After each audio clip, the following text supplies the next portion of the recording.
જો આ દીકરી પર કઈ બી છે ને હવે વાળન પ્રક્રિયા કરીને મૂકવા નહીં જવું. હા હા એવું આપણે કરવું નહીં. ના આ એક પાપ કર્મ કહેવાય.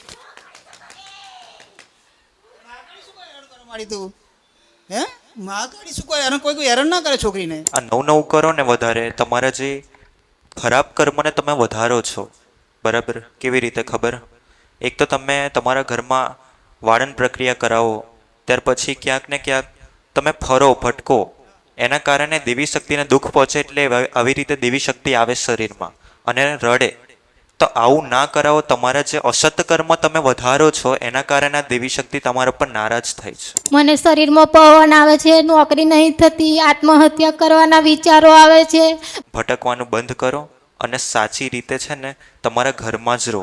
આપ તમે નવું કરાવો ને જેટલું, બરાબર, એના કારણે તમારા ઘરમાં તમારી દેવી શક્તિ દુઃખી થાય. અને શરીરમાં પવન જ આયા એ કરે છે, રડવાનું જ બંધ નહીં થતું. તમારી દેવી શક્તિ તમારા રક્ષા કરવી જોઈએ, પણ તમને દુઃખ કેમ આપે? કારણ કે તમે તમારી દેવી શક્તિને દુઃખ આપો છો, એને મૂકવા જાઓ છો. એવી રીતે જાય ના દેવી શક્તિ. અને આજ લગીન જે કરાવ્યું હોય એમાંથી પહેલા મુક્ત થાવ, નિકાલ કરો. તમે સારું પુણ્ય કરો. પશુ પક્ષી હોય, પ્રાણી હોય, કોના નામનું કરવાનું? તમારી કુલદેવી કુળદેવના નામ. અને તમારી પેઢીની માના નામ ઉપર કરજો. હા માં.